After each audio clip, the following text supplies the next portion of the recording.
Рубрика "Плёткі". Доглядеў до канца, тому было бонус пра дыкпікі. Гэта жанчына, і яна будзе тут зараз галоўная. Вербальна аб'юзіў і прыніжаў. Калі не б'е і не п'е, ужо норм. Чаму ўсім гэтым мужчынам так срака палае Тэйлор Свіфт? Быць мужиком, альфачом. Я шчыры. Як будто на раёнчыкі з 90-х гадоў. Прыгожая, але служанка. Жонкі яшчэ будуць аб'юзіць. А што ты тут прачнуўся? Vagina dryness. Моўны талібан кажа, што дыкпік.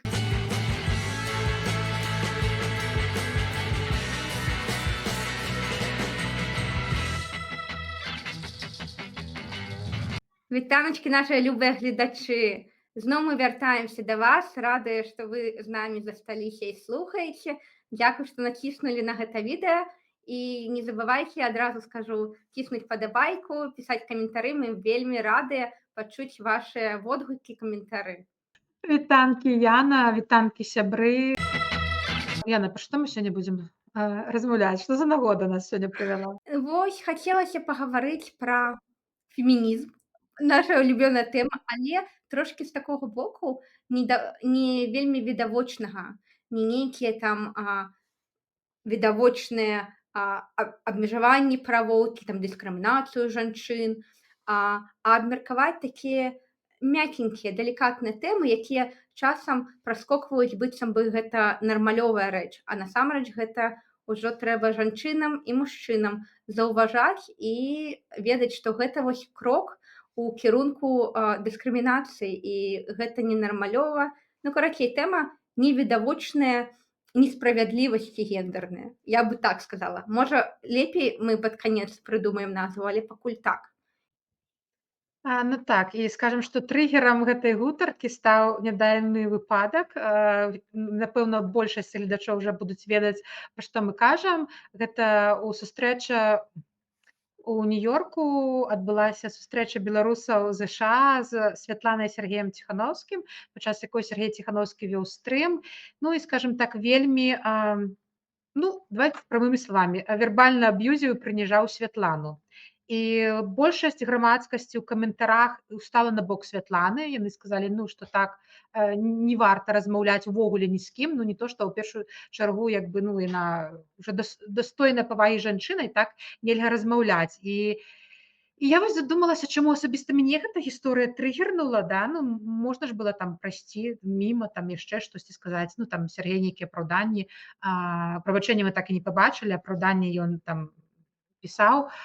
Я скажу, што я лічу, што гэта важна тэму абмяркоўваць, таму што людзі часта, якія жывуць у аб'юзіўных сем'ях, давайте па шчырасці скажам, у Беларусі дасюль патрыархальнае грамадства. Я, напрыклад, з такой жа аб'юзіўнай сям'і, дзе бацька ўвесь час крычаў, у нас у доме ўвесь час былі нейкія скандалы, і для мяне многія рэчы самага дзяцінства ўспрымаліся як норма.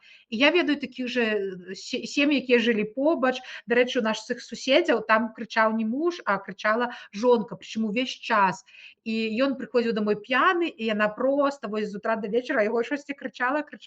Я думаю, людзі, якія раслі ў гэтым, ці нават як той жа вось да нас прыходзіў Алесь Чахоўскі, і ён казаў, што аб'юз у нас нават ідзе з узроўня дзяржавы, зверху, што калі цябе аб'юзіць дзяржава, ты таксама прывыкаеш, што там на працы цябе дырэктар кажа, вы дурныя, я вас всех пазвальняю. То бок такі стыль камунікацыі ў Беларусі паўсюль, паміж людзьмі, паміж працаўдаўцамі і працоўнікамі, паміж дзяржавай і гэтымі, і ты прывыкаеш.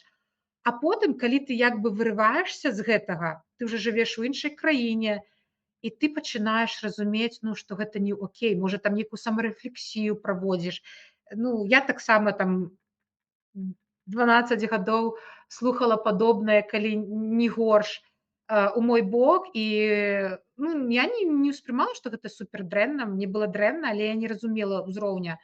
А калі вось кажу, ты выходзіш з-пад гэтага, глядзіш зверху, то ты разумееш, што гэта не окей такая камунікацыя, і што шмат людзей жывуць у гэтым, мужчыны і жанчыны жывуць у гэтым, і трэба з гэтым штосьці рабіць. Ну так, у нас вельмі часта ўспрымаецца, што калі не б'е і не п'е, ужо норм. Я сама назірала вось стасункі, у мяне ўсё жыццё, я не бачыла нейкіх стасункаў, якія б я б сказала, я б хацела такія. Мне заўсёды падавалася, што вяршыня таго, што можна хацець, гэта каб не піў, не курыў і там не біў. Усё, ўжо адразу гэта катэгорыя добры хлопчык, бяжы за ім. Вось, то бок праз вось гэтую вельмі кепскую катэгорыю, аб'юзіўную адкровенна, паніжаецца планка і для нармальных стасункаў. І вось гэта ўжо невідавочныя нейкія несправядлівасці ў стаўленні да жанчыны, проста непавага нейкая. Яна ўжо ўспрымаецца як, ну, дробязь, ну, падумаеш, ну што, ну, усякае бывае, ну, пацярпі. І ты вось як ты кажаш, што ты потым выходзіш з гэтага грамадства і пачынаеш глядзець, што дык гэта абмяркоўваецца ўжо вось такія сітуацыі ўжо абмяркоўваюцца вось жанчынамі ў амерыканскім грамадстве ўжо як ого-го, чырвоны сцяг. Я-то думала, што гэта яшчэ можа норм, яшчэ сумнявалася. Вось я таксама вось, ну, тут прайшла. Я не ведаю, ці гэта таму, што я ў Амерыцы пераехала, ці гэта таму, што вось узрост падышоў ужо разумець нешта такое. Але я вось пра гэта таксама дапетрыла ўрэшце рэшт. А, і трапная вось гэта заўвага, што планачка паніжаецца норму ў грамадстве, калі вялікі аб'юз і ў грамадстве агулам, і ад дзяржавы зверху ўніз, на ўсіх розных узроўнях. Ну, я хацела, дарэчы, сказаць, што мы казалі пра нейкі аб'юз ну, у дыктатарскай Беларусі, то зараз, калі мы паглядзім у Амерыцы, і прэзідэнт Амерыкі піша тыя самыя абразы, тыя самыя запужванні, там, я не ведаю, ён будзе караць ворагаў, ён будзе там усіх, я не ведаю, няма таго чалавека, якога ён не абразіў, не абазваў ідыётам, лунацікам і гэтак далей, пачынаючы ад Тэйлар Свіфт, заканчваючы Камалай Харрыс. І таксама вось гэта прасочваецца, ведаеш, вельмі трыгераць гэтых патрыархальных мужчын паспяховыя жанчыны, асабліва тыя, якія не замужам і нішто. Ну вось проста, ну, за што прэзідэнт Трамп будзе ненавідзець Тэйлар Свіфт, поп-спявачку? Што паміж імі? Паміж увогуле прорва. Яна ніколі адкрытую нічога не казала супраць Трампа, ніколі. Яна нават, кстати, могу сказаць, палітычная, аднойчы там яе заява была тое, што яна сказала, ідзіце галасуйце, ну штосьці, яна вельмі акуратненька так гэта ўсё. Ну зразумела, яна дэмакратычная за яе каштоўнасці, але ў адкрытую яна ніколі нічого казала, чаму ўсім гэтым мужчынам так срака палае Тэйлар Свіфт. Таму што Тэйлар Свіфт уплывовая, паспяховая, бяздзетная, незамужняя, непадкантрольная, значыцца. Калі ў цябе няма мужа, ты ёй што казалі? Там вазьмі, хай выйдзе вон замуж і падчыняецца мужу. Вось. І я не ведаю, чамусьці, вось, калі жанчына выходзіць на нейкі ўзровень, асабліва калі яна лічыцца, што яна больш там, ну, не ведаю, поспехаў ці заробку. Памятаеш, як у гэтым савецкім фільме «Москва слезам не верыць», калі той чувак Гоша ці Гоць, як яго там завуць, дазнаўся, што яна там дырэктарка, ўсё ў яго гістэрыка, жанчына не можа зарабляць больш, чым мужчына. І вось гэтае нешта цянецца дасюль проста. Я вось заўважыла са свайго асабістага досведа, што вось на пачатку, калі ты яшчэ ну там школьніца, студэнтка, потым там такі малады супрацоўнік, няма вось гэтай канкурэнцыі, няма вось гэтай агрэсіі амаль што актыўнай. Чым больш ты сапраўды рухаешся, прычым рухаешся насуперак чаканням, насуперак нейкай падтрымцы. Проста вось літаральна неяк паказваючы, што ну так, я вось тут, напрыклад, адзіная жанчына ў пакоі, але ну вось вам аргументы, вось там экспертыза, і ўжо ты робішся патрэбнай, і ты як бы праз гэта расцеш, без аніякіх там падтрымак і сяброўскіх падштурхоўванняў, што ўсё нармальна, выбачаем табе за нешта. Вось насуперак адсутнасці падтрымкі ты рухаешся, і ўсё роўна вось чым вышэй, тым больш вось гэтай нейкіх неапраўданых недалюбліванні. Чым больш вось рухаешся наверх, тым больш адчуваеш, што як быццам бы нешта ўключаецца ў мозгу, што гэта жанчына, і яна будзе тут зараз галоўная, вось мы тут 15 чалавек, а яна будзе нам што даказаць як кіраўніца, як эксперт.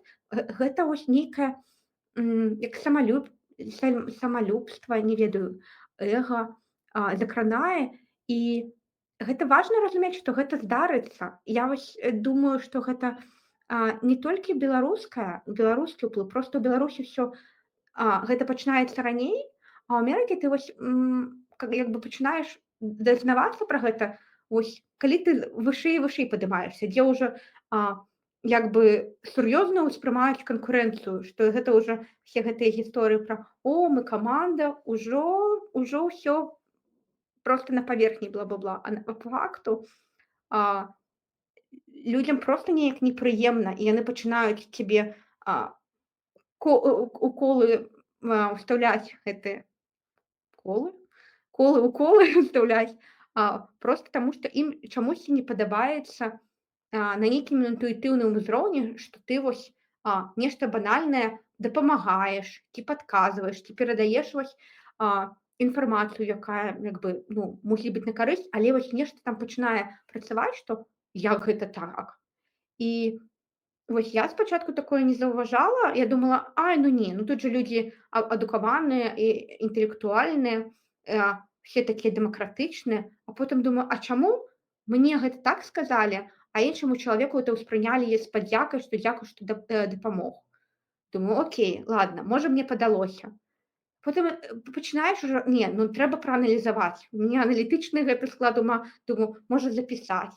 І потым ужо сіжу і разумею, што не, гэта заканамернасць, гэта як бы тэндэнцыя. Проста, ёсць пэўная вось, адчуванне небяспекі, калі, жанчына жанчына ў статусе, вышэй. Гэта проста неяк няёмка. І выказаць гэта не могуць людзі, але пачынаюцца нейкія такія вось, па уколы.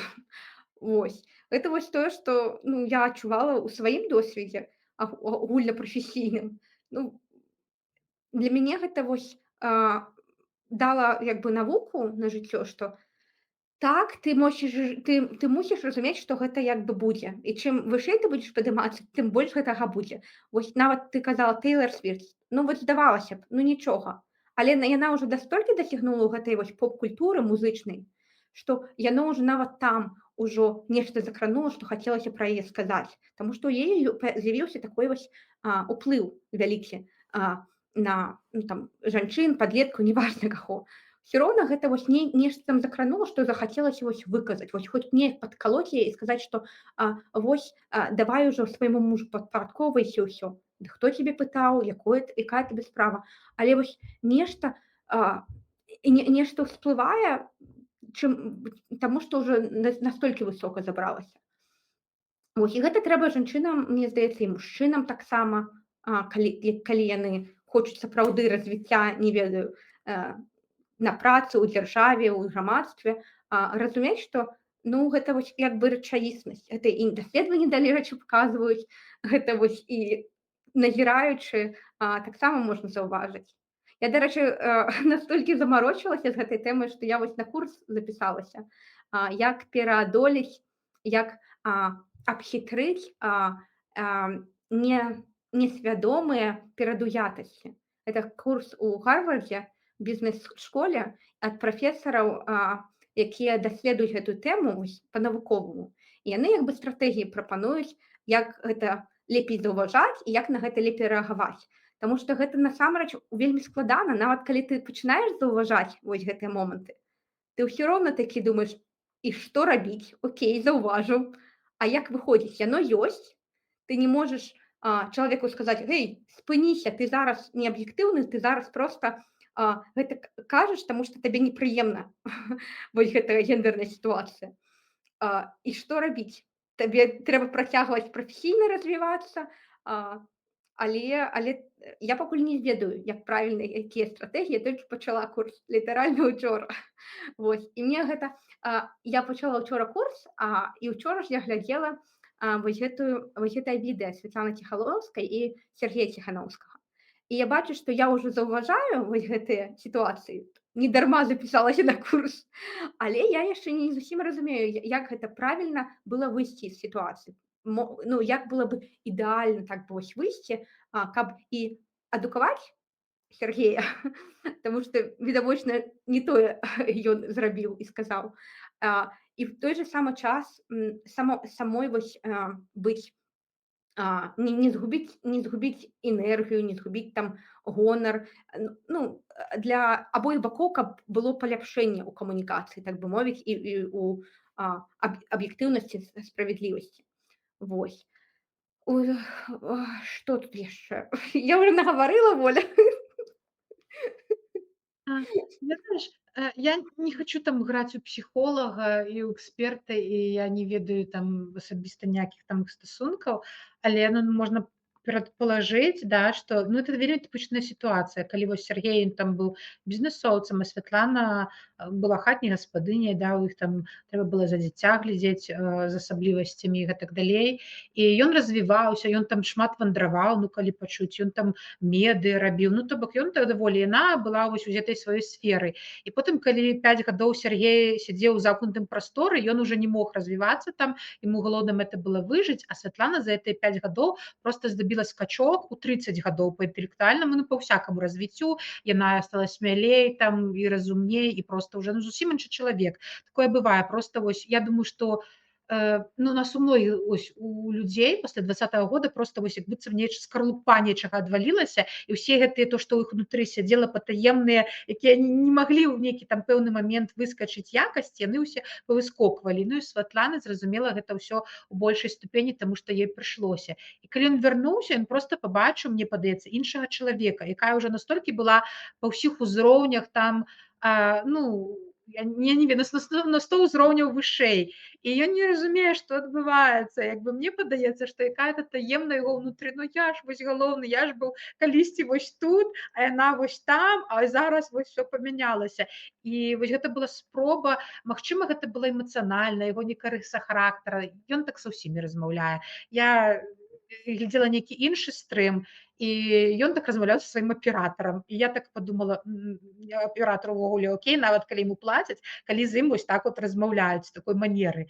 Вось. Да, магчыма, яна шчырая і камусьці на імпануе, але калі ты жывеш у ЗША і працоўныя стасункі і камунікацыя іншая, то ты ж кажу, вот так вот заважаеш. Ну дык вось вяртаючыся. І вось гэта да Святланы. І я тут не буду уже ж кажу на 100% казаць, што вось гэта прычына, але мне яшчэ падаецца у яго яшчэ такая душэўная, што ну вось яна вось там, я просто ну і муж яшчэ таксама гаспадар Пракоп'еў сказаў, што гэта зашкварнік, камільфо быць кансортам нейкім, што яму трэба там быць мужиком, альфачом, вось. Ну і вось штосьці вось з гэтага сыграла.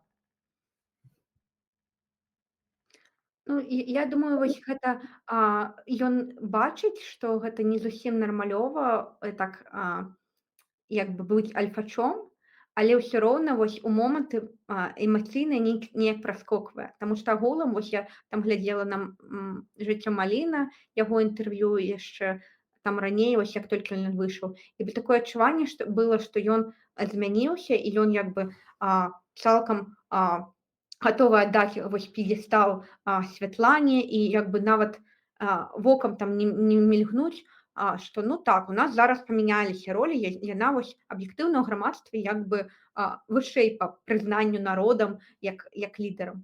Але ўсё ж такі вось гэта разуменне такое свядомае, яно не перамагае вось гэта нейкія інстынктыўныя амаль жывёльныя нейкія інстынкты. Вось часам яно, мне здаецца, прарывае. І вось гэта ўжо на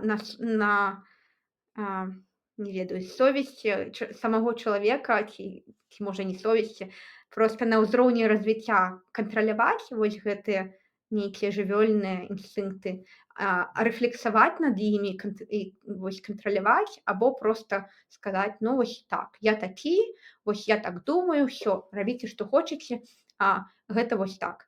Таму што ну ва ўсіх у нас ёсць вось нейкія такія парывы і роздумы не зусім рацыянальныя і справядлівыя. Я спадзяюся, мне хочацца так спадзявацца, я аптыміст, што ўсё ж такі адрэфлексуе Сергей. Мне здаецца, што ён вось гэта яго шчырасць, яна сапраўдная і ён сапраўды прыслухваецца да людзей, вось якія ён там казаў вось тым жа самым інтэрв'ю з беларусамі Нью-Йорка, што беларусамі так важна камунікаваць. Дык вось хацелася б, каб ён пачуў, што тыя, з кім ён камунікуе, яны як бы у іншай там бурбалцы і уже такая манера камунікацыі, яна не зусім пасуе, і гэта не тое, што хочацца. пачуць, і гэта не тое, якую камунікацыю хочацца пачуць.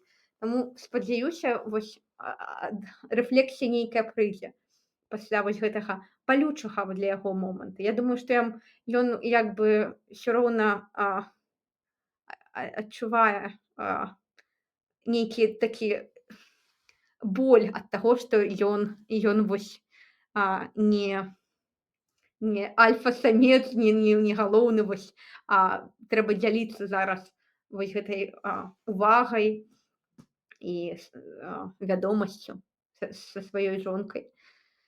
Ну, гэта ўжо у нас такія рубрика "Плётки". Открываем открываем новую. Скончыліся лепш за плёткі, засталіся плёткі. Спадзяюся, не ўпадзем у рубрыку "Горш за плёткі". Хто ведае, Оля, пасля нараджэння дзіцёнка тут як бы можна і туды ўпасці. Слухай, а ты вот думаешь пра калі мы берем стыль камунікацыі агулам вось у беларусаў там, я часта такое слухаю, да, што вось прыязджаюць новыя эмігранты беларускія, і яны не разумеюць, як тут камунікаваць, асабліва ў нейкіх, калі стасункі пачынаюць нагадваць як працоўныя. Это не проста вы прыйшлі з сябрамі, выпілі і кажуць, гэтыя беларусы, вось у Амерыцы па-іншаму, а беларусы проста, ну, яны так вось размаўляюць, як будто яны на раёнчыкі з 90-х гадоў. Вось, у іх такі стыль. Адразу это вось менавіта ў участкі, не ва ўсіх, участкі новых імігрантаў, і потым ты жывеш, і ты уже як бы начинаешь свой, хто разумны, то начинае свой стыль камунікацыі нейкім карпаратыўным больш рабіць. А тыпу, што ў амерыканцаў вось яны ўсе такія ветлівыя, насміхаюцца, але насамрэч я думаю, што магчыма яны на працы пасміхаюцца, там ты прыйдзеш да доктара, да, табе не будуць там быдла стайла, як у беларускай паліклініцы, але дома, ну таксама ж ёсць жа той же самы вербальны аб'юз і дома, той самы вербальны аб'юз ад Трампа, там ці яшчэ ад кагосьці. І я вось не разумею гэтыя стылі камунікацыі. Вось што ты думаеш пра беларускі, амерыканскі? Я ў Беларусі вось з працай у мяне было мала камунікацыі працоўнай міжгендернай, я б сказала. Мне неяк так склалася, што я шмат з кіраўніцамі працавала, але ў мяне даволі вялікі досвед з амерыканскімі калегамі.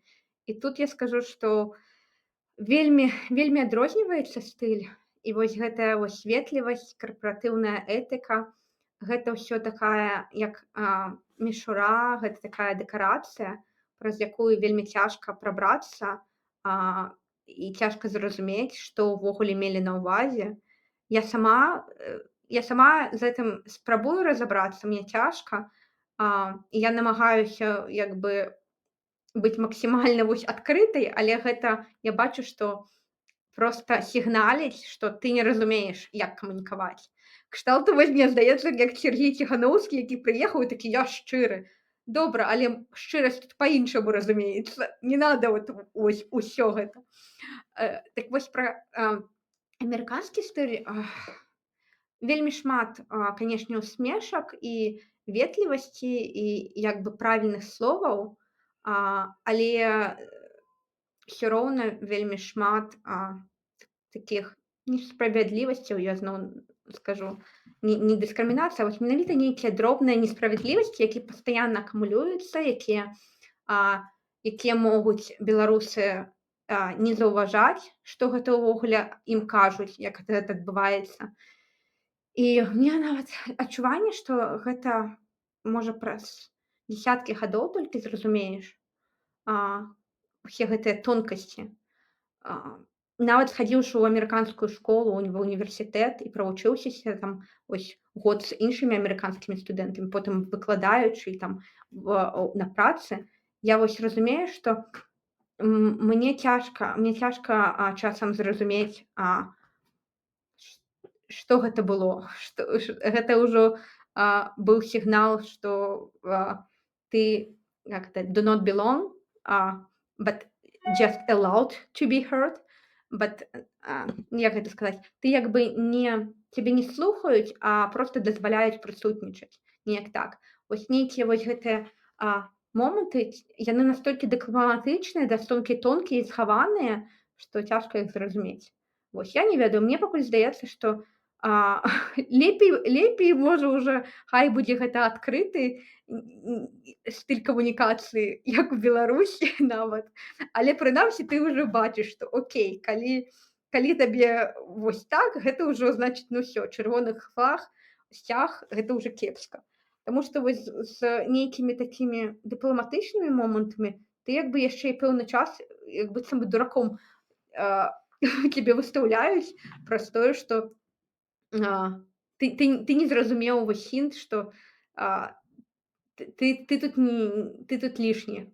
А тое, што пра сямейныя стасункі, Воль, ты, напэўна, сама скажаш лепей, таму што ў мяне абмежаваны досвед блізкіх стасункаў, сямейных, тым больш з амерыканцамі. Вось. Наколькі я зразумела, з майго абмежаванага досведа з сябрамі некалькімі, амерыканскімі, што, ну, тут зноў жа банальна, але людзі розныя. Я не ведаю, якая тут тэндэнцыя. У меня адчуванне, што вельмі разнашэрстныя тут людзі і в залежнасці ад таго, да афраамерыканскага амерыканца ты прыйдзеш, будзеш стасавацца ці да нейкай суполкі там лацінаамерыканскай. Там же тоже гэта ж таксама амерыканцы. Амерыканцы гэта інтэрнацыянальнае грамадства. Калі мы кажам пра амерыканцаў, якія вось гэтыя патрыархальныя белы мужчына, якія насамрэч меншасць, это ўсё яшчэ не большасць усё роўна. А, ну, тут я думаю, што ёсць вось гэтая тэндэнцыя, што на працы ўсё фармальна, ўсё так па правілах вось гэтых больш-менш феміністычных, а, ўсё яшчэ нягледзячы на Трампа і вось гэтую правую ўсю штуку.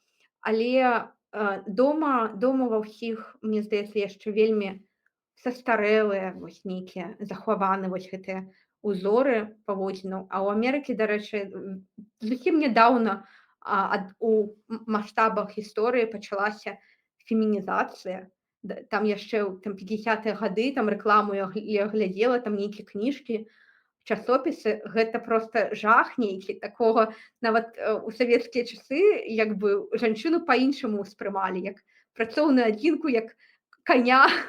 А ў Амерыкі гэта настолькі абесцэненае нешта, нейкая вось прыгожая, але служанка, вось, якая не мае права ні ў банк схадзіць, ні грошай мець. Ну вось гэта ўсё. І мне здаецца, што гэта было не так даўно, і гэта так хутка не зменіцца. І ў сем'ях я думаю, што гэта больш праяўляецца, але схавана, таму што на паверхні вось тое, што ў грамадстве падтрымліваецца, гэта ўсё ж такі пакуль яшчэ даволі такі прагрэсіўныя погляды, што ну не, ну мы мусім ужо закрываць там несправядлівасці гендерныя, мы мусім шукаць, як палепшыць сітуацыю, каб усім было добра, справядліва і жанчынам, і мужчынам і всякім розным катэгорыям людзей. Вось такі мой адказ. Воля, раскажы, калі ласка, пра сямейнае. Што ты думаеш? Можа, у цябе сваякі нейкія? Ты ўсё ж такі больш з амерыканцамі стасуешся, мне здаецца. Вообще не Не? з амерыканцамі стасуюся. Мне падаецца, як ты сказала, мы насамрэч перавялічваем, да, зразумела, Беларусь, Амерыка вельмі шмат разнага, але людзі паўсюль аднолькавыя. Вось гэтыя ёсць кансерватыўныя там і там, стасункі добрыя, дзе людзі рэфлексуюць, ёсць там і там, неадэкватныя там і там. Ну, то бок прямо вось так сказаць, што амерыканцы толькі такія, а беларусы толькі такія, нельга. Мы ж ведаем і цудоўных, як жа той міф пра беларускіх коцікаў, якія яны спакойныя, разважлівыя. Ну, таксама не на пустым месцы. Там не ўсе беларусы, там нейкая незразумелая камунікацыя. Ёсць жа і вось такія, наадварот, ну, якіх тых жонкі яшчэ будуць аб'юзіць, тых спакойных беларусаў. Я яшчэ хацела сказаць, што я вось бачу два такіх накірункі да жанчын стаўлення. Адзін тып будзе аб'ектывізацыя, сексуалізацыя жанчын і праз гэта прыніжэнне, а адзін вось такі літаральнае прыніжэнне, калі там я ненавіжу Тэйлор Свіфт ці абразы. Ну і тое гэта дыскрымінацыя, проста адна больш такая відавочная, калі цябе абражаюць, прыніжаюць, адна проста нейкія насмешкі. І вось прыклад такіх насмешак, і гэта проста адзін маленькі прыклад, але такое можа быць вельмі шмат.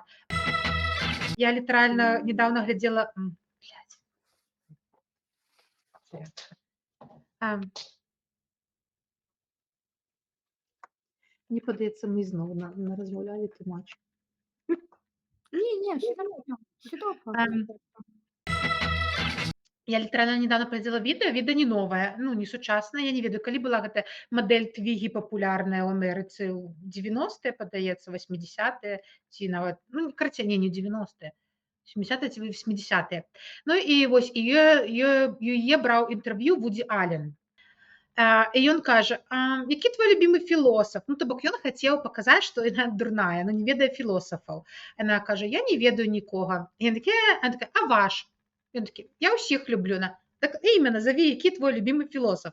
Ён такі: ну і всё. І ён не ведаў ніхера тых філосафаў таксама, але ён спецыяльна захацеў яе публічна прынізіць, што яна дурная. І вось усім хочацца, як толькі ты на нейкі ўзровень, цябе публічна прыніжаюць. Я глядзела такія падборкі, калі задавалі пытанні, якія задаюць там жанчынам-спартсменкам ці жанчынам-селебрыці versus мужчынам-спартсменам, мужчынам-селебрыці. І зусім розныя. Ну і абсалютна жанчынам нейкія прыніжальныя, вось такія там наконт іх знешнасці, нейкіх стасункаў. Мужчынам такія не задаюць пытанні. То бок усе намагаюцца заўсёды паказаць, што жанчына, ну, нейкая дурная, ніжэйшая, я не ведаю. Яшчэ не толькі з пытаннямі, яшчэ з адказамі на пытанні. Калі вось задае жанчына пытанне, і мужчына, розныя адказы. Жанчыне неяк пачынаецца нават на такое глыбокае пытанне з запытам на дэталёвасць, адказваецца павярхоўна, а самыя азы, якія насамрэч як бы з пытання мусіць быць зразумела, што ўжо чалавек ведае гэтыя азы і пытае дэталі, адказваецца, вось ведаеш, як палітыкі часам адказваюць, абы сказаць нешта, і ўсё. А, а мужчынам нават на нейкае банальнае пытанне, такое павярхоўнае, можа быць адказ такі, добрае пытанне, дзякуй, і пачынаецца там ужо расказ, як бы, ледзь не на сцэне пляскі там, уладкоўваюцца для таго, каб адказаць і ўразіць адказам. Вось гэта таксама з досведа.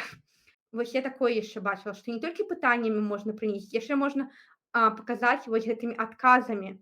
А, як бы чалавек, калі адказвае, ён жа і робіць усё роўна нейкія, assumptions, што які ўзровень у гэтага чалавека.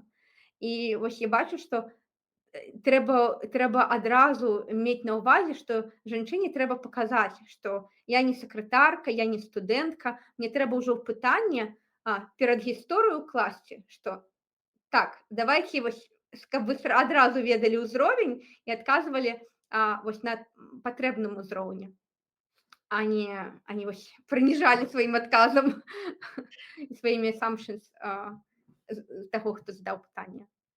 У мяне проста успомніўся цудоўнейшы гэты тэму прыклад. Я пра яго пісала ў Фейсбуку літаральна нядаўна, не ведаю, можа, пару тыдняў, 3 тыдні таму.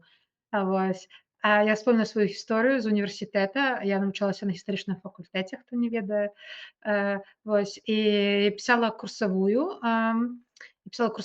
пра ўдзел Ракасоўскага ў вызваленні Гомеля, карацей. І, ну, я гатавалася, я добра там, я лічу, што я добра напісала, там ўсё, мне так там пра яго біяграфію ўсю прачытала, яшчэ там шмат чаго. Гатавалася да абароны курсавой. Я прыйшла, на абароне сядзеў мой кіраўнік. Ну, мой кіраўнік быў такі малады мужчына, я не ведаю, колькі яму было, ну, можа, 30, не болей. Ну, і ўжо такі старэйшы мужчына. Ну, і вось пра пытанні. Ну, я ж там гатавалася, думала, ну, нейкія зараз мне там цікавыя пытанні зададуць, усё, што яны спыталі. Вы ведаеце, што такое ППЖ? У мяне ў галаве паніка, я не ведаю, я ж гатавалася, што такое ППЖ? А яны такі: гэта паходна-палявая жонка, ха-ха-ха. Як думаеце, у Ракасоўскага была такая паходна-палявая жонка? Не ведаю, ну, я такое дзіця там, што ад мяне хочуць? Такія: ну, не ведаеш, дык ідзі. Ну, карацей, я і пашла. Ну, вось, вырашылі, што, ну, калі там нейкая прыйшла дзяўчына, бландынка, вось, так што я пытацца? Вон хай пра паходна-палявыя жонкі думае. Ну, але, ну, я атрымала добрую адзнаку, 10, падаецца, тады за курсавую, не буду нічога казаць. Але вось такі прыклад, што, ну, навошта штосьці абмяркоўваць з той дзяўчынай. Я яшчэ ведаеш пра рысы вось такія мужчынскія, ну заўсёды такое, што вось да, нешта там праўду матку рубіць, ці штосьці так вось размаўляць, там ўсё гэта некая рыса мужчын. Ну, як бы я не мею выказвацца рэзка, а вось жанчыны яны павінны вось так быць. І я, напрыклад, ведаю, што я моцна трыгерую многіх людзей, там мне не падабаецца. Я зачаста думаю, вось калі б я была мужчынай, і ўсё, што я пішу і кажу ўсё, што я думаю, вось, ну, я не таксама сябе, хто чытае мае суседкі, я заўсёды я сабе сказала, я буду пісаць усё, што я хачу, усё, што я думаю. Вось, і я не сюсю-пусю. І многіх гэта вельмі раздражняе, трыгерыць. І я думаю, ну вось да, і зноў ж, калі б так мужчына пісаў, то пытанняў бы не было.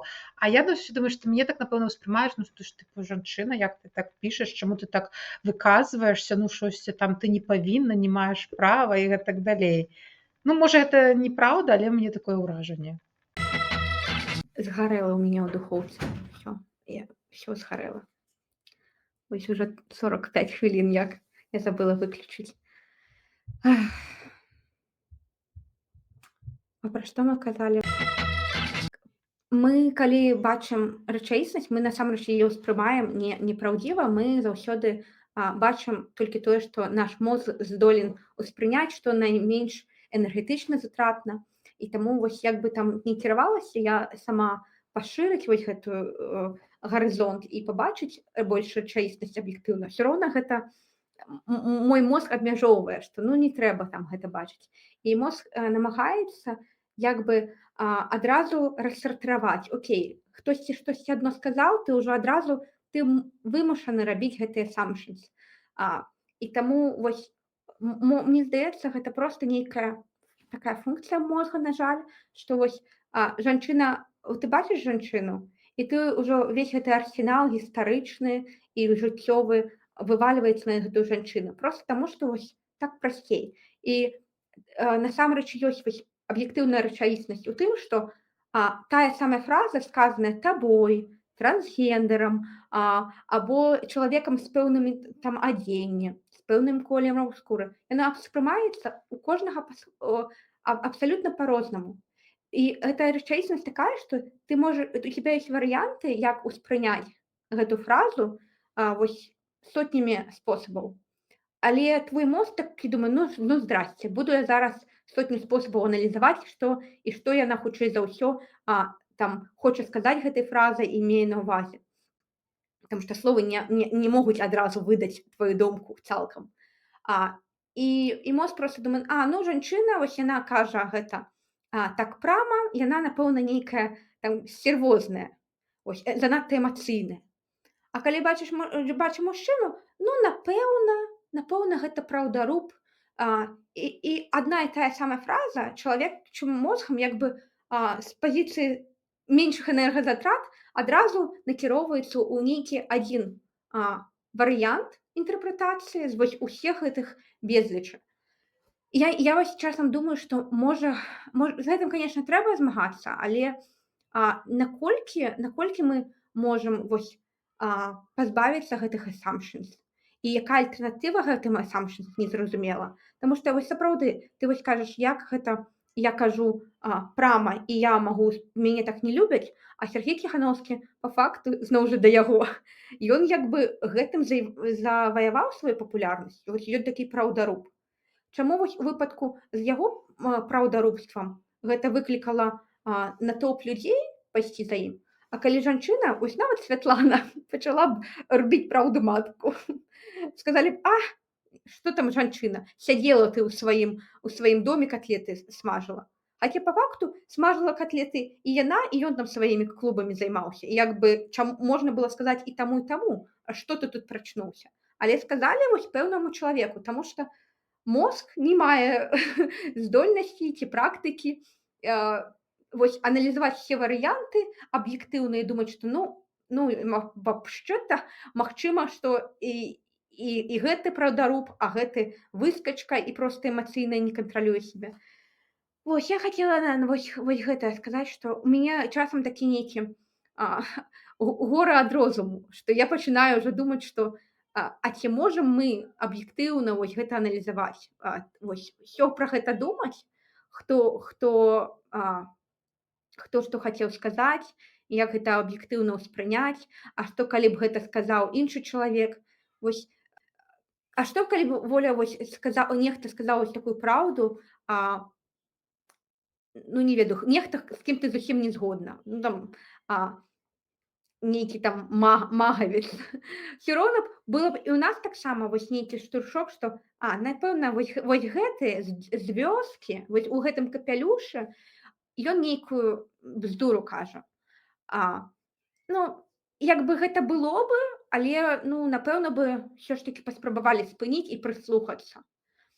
Але не ўпэўнена, што вось, што напоўніцтву таксама, здольны вось мы пазбавіцца ад гэтых assumptions і адкрыцца разуменню чалавека іншага, яго аб'ектыўна, што ён хацеў сказаць, пачуць, а не проста ў нейкую катэгорыю, якая ўжо ёсць у нас галаве, засунуць меркаванне гэтага чалавека і вось зрабіць гэты assumption.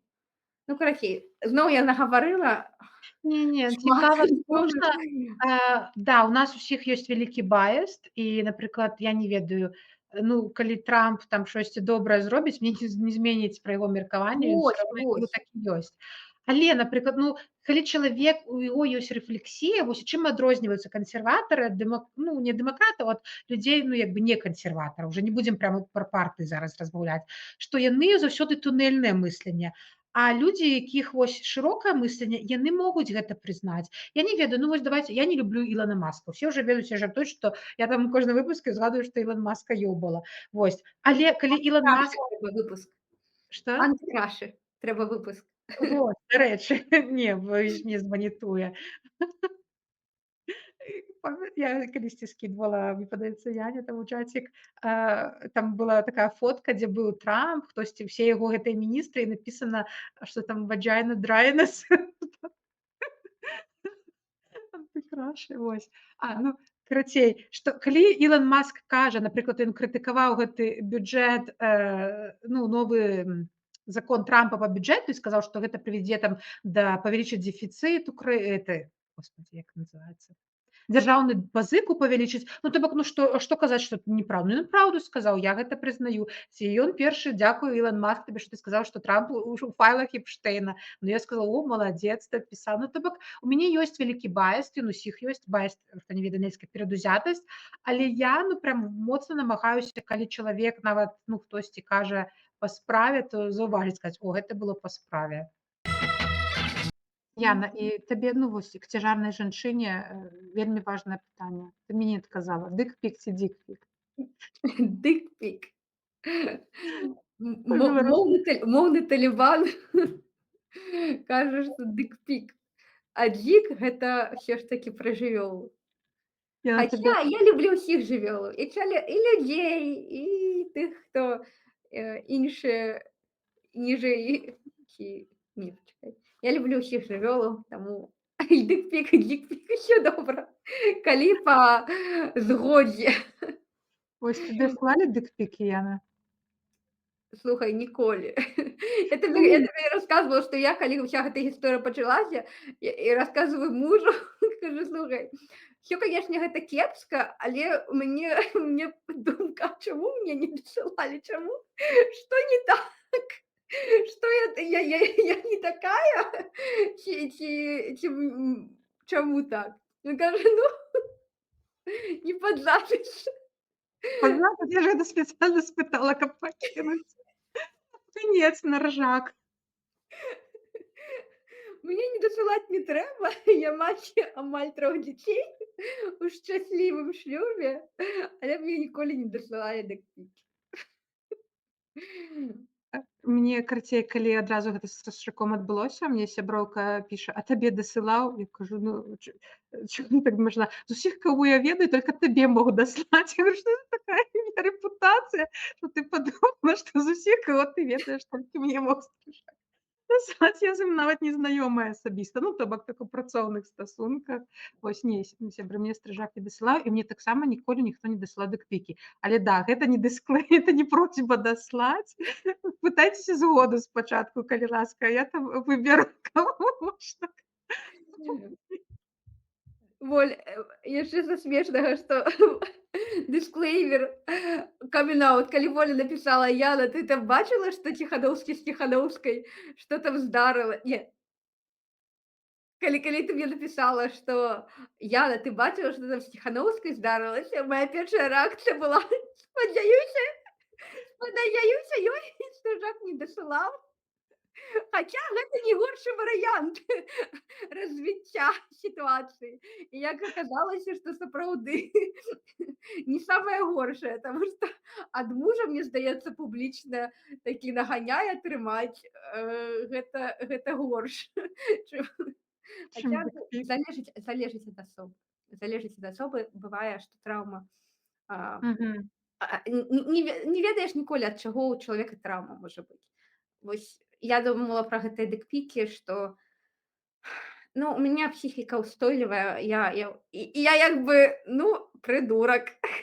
Придурок, дыстанцыя, сцяг і абмеркаванне публічнае, які чалавек, ёлупень. Але траўму дакладна мне б гэта не прынесла. А нехта, можа, хто ва ўразлівай сітуацыі, хто ў службовым пэўным становішчы, канешне, гэта можа і траўмаваць, паўплываць аб'ектыўна на, кар'еру там ці на дапамогу.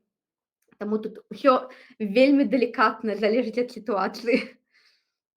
Да, таму ізноў галоўнае ўсё па згодзе. Людзі ўвогуле маюць права рабіць што заўгодна, і я ніколі не асуджу тых людзей, калі ў іх усё было па згодзе.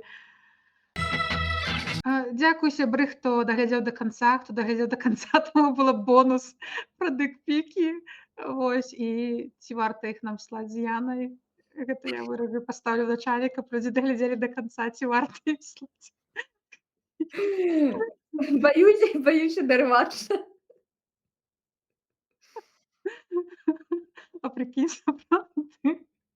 Я спадзяюся, нашыя гледачы неспатлікія разумеюць ужо наш гумар і сур'ёзнасць, нашы нас як асобаў. Я придумала, мы прымаем дыкпікі толькі ад нашых крашаў.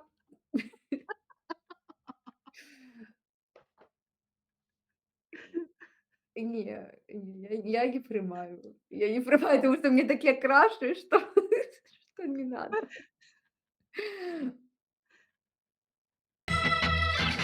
Не, сябры, калі ласка, адкажыце, у чым вы думаеце праблема? Праблема са мной і з Воляй.